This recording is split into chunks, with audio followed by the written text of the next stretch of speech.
The MCAT Podcast, session number 176.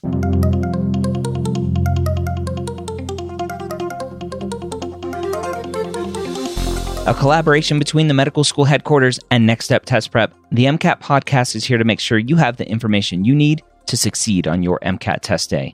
We all know that the MCAT is one of the biggest hurdles you'll face as a pre-med, and we're here to give you the motivation and information that you need to know to help get you the score you deserve so you can one day call yourself a physician. Welcome to the MCAT Podcast. My name is Dr. Ryan Gray, your host here every week. And as always, I'm joined by the lovely Phil from Next Step Test Prep. And today we're going to continue our deep dive into the Psych Soc section, going through the AAMC Outline. Phil, back for some more MCAT podcasts. How are you doing today? Good. It's a new decade. We're showing our time here a little bit. But yeah, it's good to be in the new year, having lots of students that are looking to, thinking ahead for taking the exam. I actually had a bunch of students taking the exam in the last couple of weeks as well. So it's been a little bit of chaos in the last chunk of time, but the good kind of chaos, right? Yeah. Eustress, good stress. Eustress, not distress, eustress. Right. Let's talk about that briefly for a second. The students who are listening to this, who are still maybe a year or two out from taking the MCAT, why take a January test versus more time to study March or April and take it then? Well, there's definitely some big things with your personal timeline. I made some big mistakes personally when I was prepping for the MCAT, and the semester that I took the MCAT was also the most difficult semester of my undergrad career. And that was not wise. I should have, thought ahead a little bit better. So, I took my test in, I think it was April of my junior year, and it would have made much more sense for me to take it in January and been prepping, in the fall semester when my life was a little bit less chaotic. Okay. I think that's one of the big things. Other things is you just have more time if you need to retake it. Nobody wants to talk about that scenario of oh crap, I need to do this again. Oops. But yeah, you have a little bit more flexibility. You have a little bit more control under that case. But if you tend to be a procrastinator and putting things off, that's, shooting for an early test date. I've known students that have been a little bit of procrastinators. And so they know if they shoot for the January, they're going to end up pushing it back over time. And then all of a sudden their MCAT prep is lasting a year. And that's maybe not the best thing for them. Ouch. I think a lot of people look at January and go, well, I'll just study over the winter break. That'll be my MCAT prep. Do you think that's a viable, I don't know how long winter break is nowadays at schools, but it just doesn't seem long enough to me. Not long enough, right? Yeah. Not even close. This is something that I think a lot of students don't really underestimate, or they don't really understand. They tend to underestimate. One of my favorite interactions with a student in this vein was a student who came to me and they're like, I just took biochem last semester. That was really time intensive. Studying for the MCAT should be like that. And I'm like, no, right? It's like taking a whole other entire semester, probably your hardest semester, on top of your classes. And so I think that just given the volume of information, that the winter break is not enough. And that's on purpose. The MCAT is trying to see who can deal with huge volumes of information. And that takes time. The reason they're testing that is because that's what you need to do in order to do well in med school. And in order to be a good doctor, you need to be able to deal with huge, giant volumes of information. And so going into, prepping for the MCAT, you're going to be prepping for a larger amount of information than you've probably ever tried to cram into your head at any one point. And not even close, vastly different. Yeah. So imagine trying to cram, one, maybe two heavy semesters worth of information into your head. And 1 month is just not enough time. Definitely not. All right. Well, let's continue on our kind of AAMC breakdown of what's on the MCAT, their outline of what's on the MCAT. We've been covering a lot of that. Students seem to like it. We're on content category 9A, and a link to this will be in the blog post in the description as well. Yeah, 9A is kind of a big one, so there's a little bit more information in there than what we talked about last time. And so I just thought we would hit some of the high notes. in here. We kind of we're talking a little bit before. It's like, do we talk about religion? Is that something that we're supposed to do on a podcast? But something that's on the MCAT is they're testing your knowledge of like definitions of like what is a religion, what makes a sect versus a cult. Mm-hmm. Not that we're going to be like advocating or proselytizing, that sort of thing, but yeah.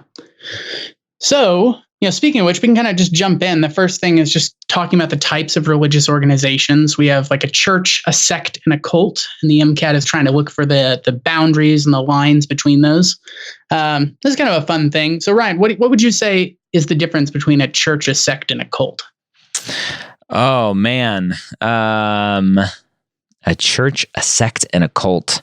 I would say varying levels of, what's the word?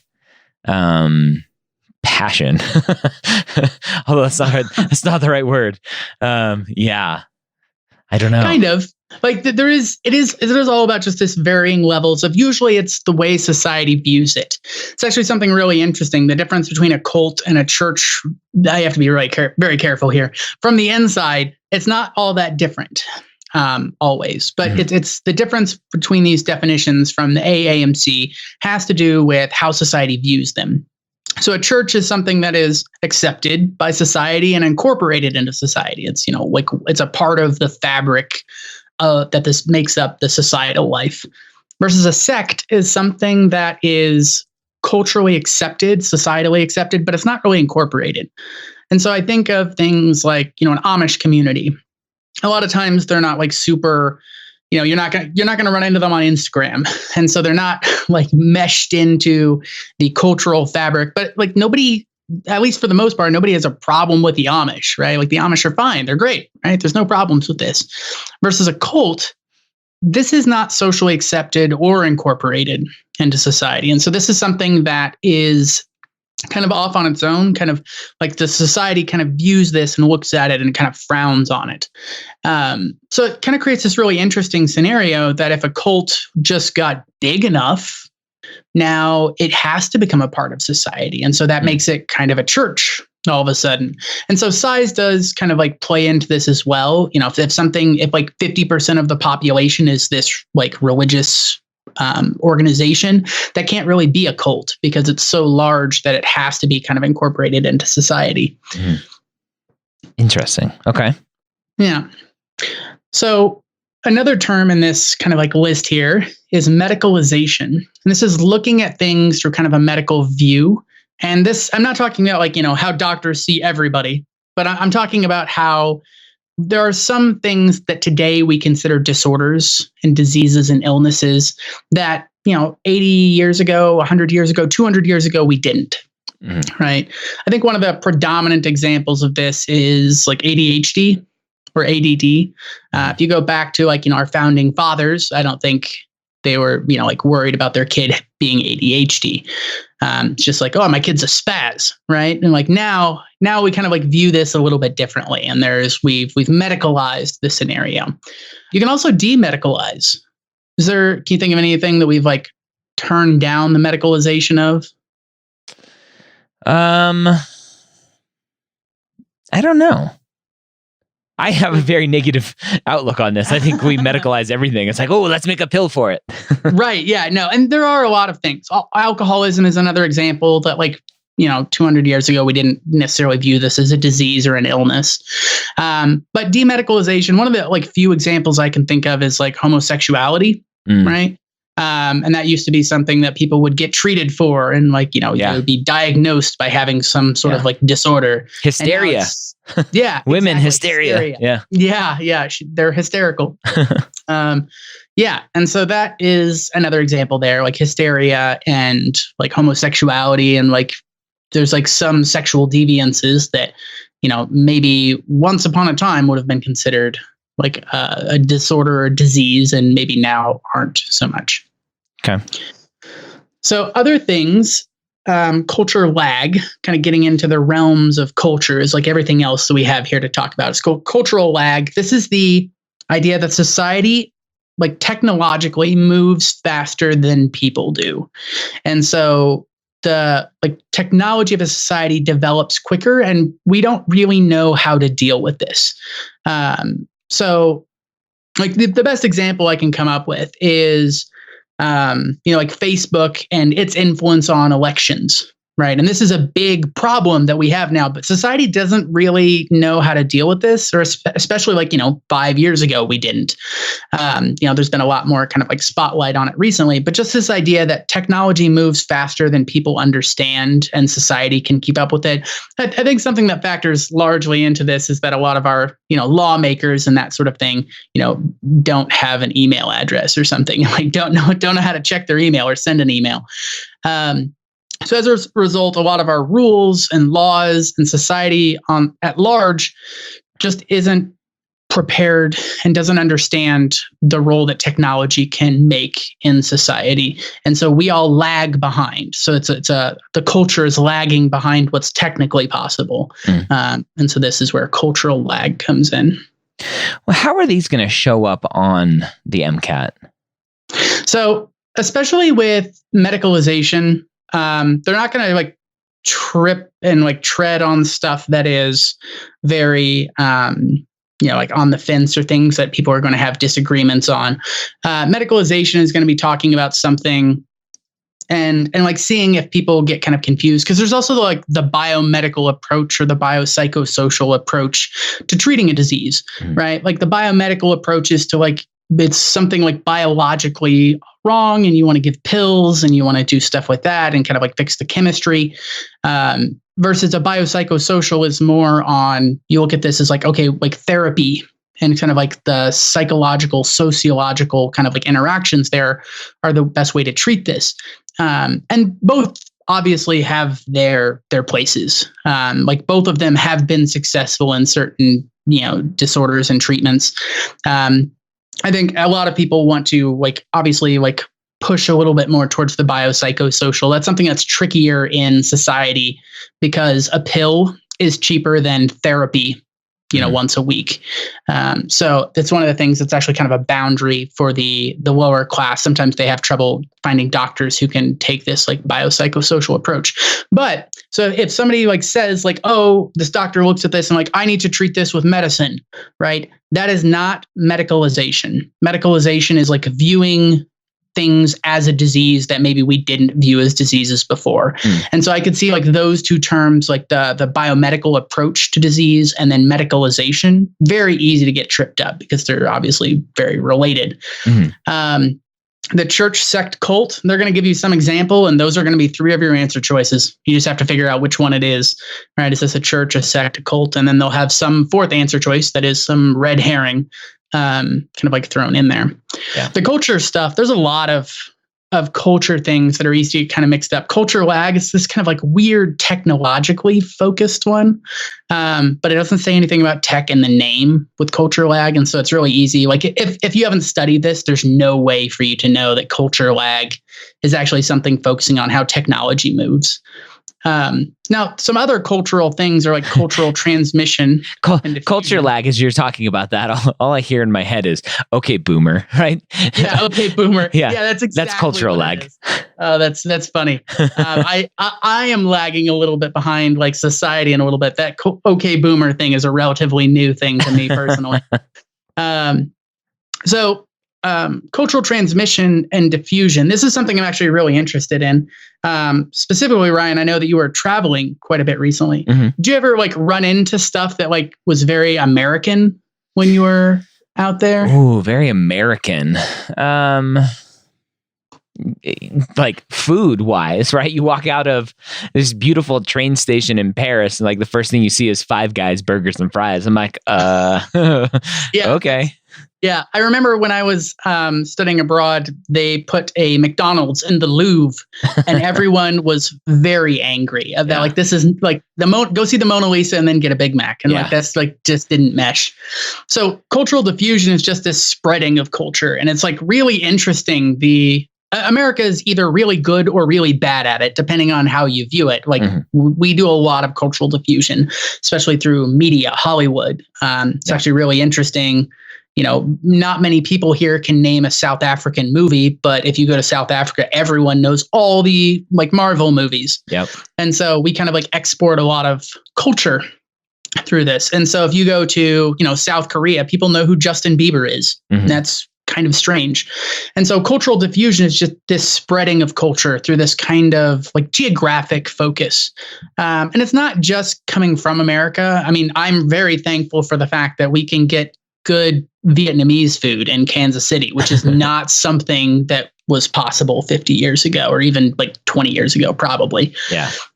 So that's just this diffusion of culture. There's also cultural transmission, though, which is very easy to get twisted up between this, because transmission is the movement of culture from one person to the next, but it's not necessarily this like spreading geographic thing. A lot of times when people are thinking about cultural transmission, they're thinking more of along the lines of like, I'm a Cherokee elder and I'm teaching my children to speak Cherokee. And that's not really diffusion, because it's not like spreading around the globe and now everyone in Singapore, speaks Cherokee. Mm-hmm. But so it's not diffusion, but it is transmission. You are still spreading this culture from one person to another.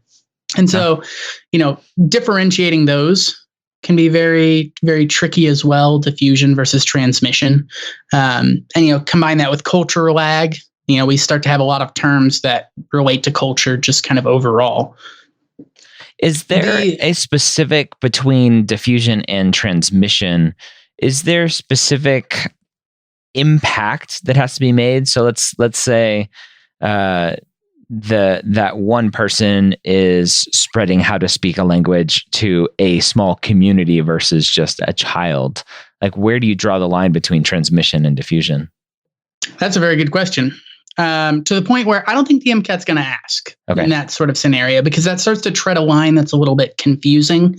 Now, if they might give you something like they teach it to one person and that person goes to Japan and starts to teach a community there, I think that's a little bit more clearly cultural diffusion, because we have this kind of like geographic spreading. But those kind of like fringe cases that are kind of like on the fence. The MCAT isn't necessarily trying to trick people up like, it's one thing if it's 24 people, but it's something else if it's 23 people. Yeah.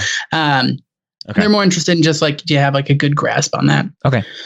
So we also have ethnocentrism and cultural relativism. So ethnocentrism is judging a culture based on your own views. And cultural relativism is the opposite of that. That's when you understand what's going on from somebody else's point of view.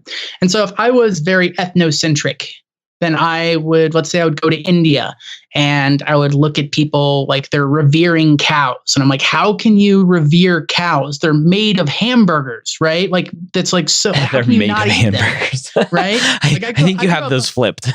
Yeah. I grew up on a cattle farm, right? Like somebody not eating cattle and keeping them as pets, kind of, that's so backwards and wrong. But if somebody like ate a dog, like that would hurt me to the core, and I would judge them and like, right, Yep. that's the most evil thing that anyone could do. Go eat that hamburger machine instead. Yeah. And that's a very ethnocentric view, where I'm judging other cultures based on kind of like my own perspective.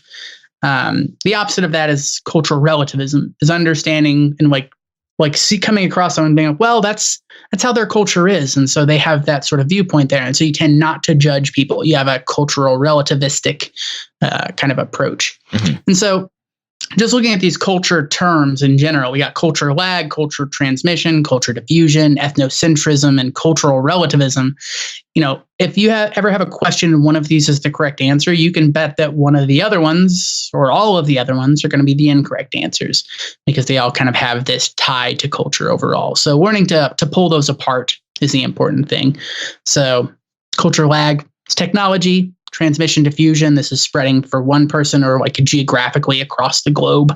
Ethnocentrism and cultural relativism are just like, do you judge people or not based on their cultures and based on yours? Yeah. Okay. Awesome. Those are some good ones. Anything else that we need to know about 9A here? No, I think there's a lot of other stuff in 9A, but I think a lot of these tend to make more sense to people. Things like, diversity in families, marriage and divorce. You guys probably have an idea of what that is. Yeah. And so most of the things tend to make sense to people. I just like to talk and focus in on the ones that people are most likely to get kind of confused, or the MCAT is most likely to take this kind of tricky approach to. Okay. And as always, the potential recommendation, go through these, make some flashcards, really understand, especially for the psych-soc section. Create your own examples. Yeah. Right. Make up your own stories based on things, because that stuff sticks with you so much better than definitions. I know there's a lot of great 380 and 150 page documents out there, but when you create your own examples and tie stuff to things that are a part of your life and a part of your environment, that stuff sticks with you a whole lot better. You can tell me stories about your teachers a whole lot better than you can tell me the definitions those teachers taught you. And that's because stories tend to stick with stuff. If you think back to high school, you can tell me some stories and scenarios from high school, but you probably can't tell me that many definitions. And so, even though I guarantee you tried to memorize more definitions in high school than you tried to memorize stories, but somehow stories don't stick with you, or definitions don't stick with you, and stories do. And so this is why when you're studying, you want to make your own examples, make your own kind of stories. Also, because that's how the MCAT's going to test it. They're never going to ask you, what's the definition for this? What's the definition for that? They're going to give you scenarios. And so by taking that kind of going through this outline, coming up with scenarios and stories based on all of these, one, you're going to remember it better. And two, that's also how the MCAT's going to test it. So it's a better way to study anyway, even if it wasn't a better way to remember it. All right, there you have it. I'm excited to wrap up the psych-soc section here in the next few weeks and continue on our journey, helping you master the MCAT. If you are looking for some more help on the MCAT, go to Next Step Test Prep. Check out their course, which they are getting ready to relaunch here in the next month or two. So I'm excited. We'll have some more information about that when it comes, but really what Next Step is known for is their full-length exams. Students love their full-length exams and really think they are the second best exams behind the AAMC exams. So if you are looking for some more full-length exams, go to nextsteptestprep.com. Use the promo code MCATPOD, that's all one word, MCATPOD, to save 10% on those tests. Hope you have a great week. We'll see you next time here on the MCAT Podcast.